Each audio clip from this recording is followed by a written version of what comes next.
Ys 10 Nordics is out in Japan, and I recently sat down to play the first 2 to 3 hours of the Chinese translation, since my Chinese happens to be a lot better than my Japanese. This video will contain minor spoilers, but don't worry, if you want to go in blindly, I'll save the spoilers for later and I'll let you know when to look away.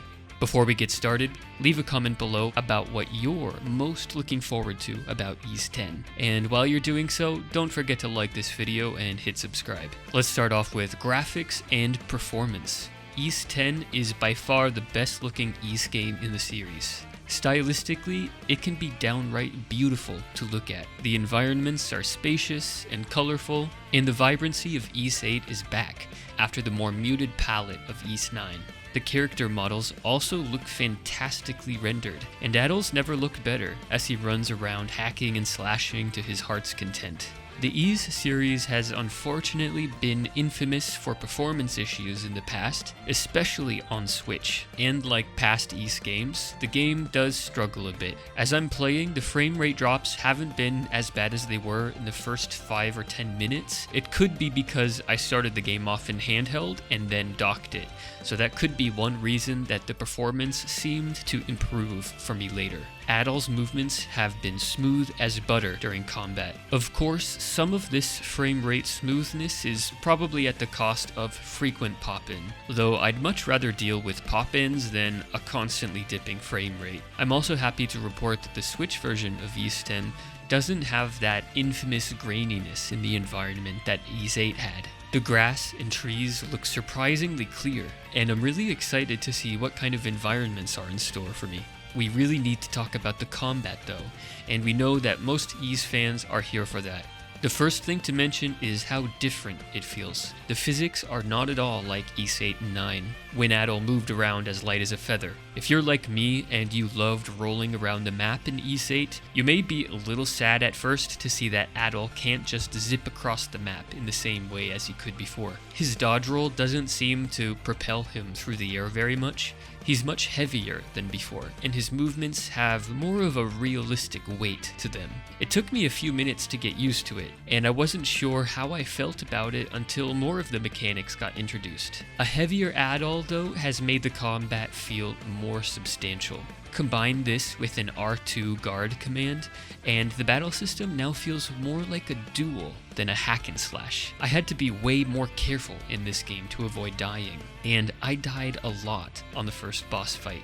What stands out about this combat system most is that Adol's teamed up with one other party member who you can choose to control one at a time, changing between them with the Y button, or the two of them can attack in unison after holding down the guard command, initiating a sort of synchronized fighting dance. This mechanic is extremely important because the bosses have a strong shield that's difficult to break through unless you make use of this mechanic. When a boss takes a swing at you, there's a small window of opportunity to guard, and if you time it right, you'll be able to inflict an extra powerful attack that breaks down their barrier more quickly. Do you see how after guarding that A button appears really quickly? That's what I'm talking about. If you omit this, the boss fight is significantly harder, and they may just kill you in 1 or 2 hits if you're not making good use of the guard function. So far, I love the way Ys 10 has made guarding feel more intentional in this game. In Ys 8, I was often just accidentally guarding and shielding, but in this one, you really have to do it more on purpose.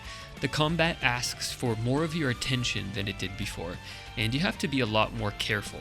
If you sort of loved the mindless hack and slash of Ys 8, don't worry, there are still a lot of low threat enemies on the map that you can just run up to and smash and get that rush of serotonin, but when it comes to tougher enemies, you need to slow down and choose your actions carefully. And in my opinion, this is a really welcome change. How about the world and story though? This part will have no spoilers, so don't worry. I've been playing a little more slowly than you might because I'm reading the Chinese translation, but so far the game seems to promise to open up a world of islands for Adol, and I just got Adol's ship, so I can't exactly say how the world is going to open up from here. To be honest, the game gets off to a bit of a slow start. Not to say that the story isn't exciting, it's just that you have to watch a lot of dialogue before you actually get to control Adol unconstrained. You get little tastes of the combat here and there, but it's always interrupting you to continue setting up the story. Some people are going to like this, and others may be rubbed the wrong way. It all depends how story heavy you want your game to be. So that being said, so far Ys 10 is a bit more story heavy than 8 or 9. In Ys 8, after getting off the ship and landing on the Isle of Seirin, you're pretty much free to do whatever you want. But Ys 10 is taking longer to set everything up.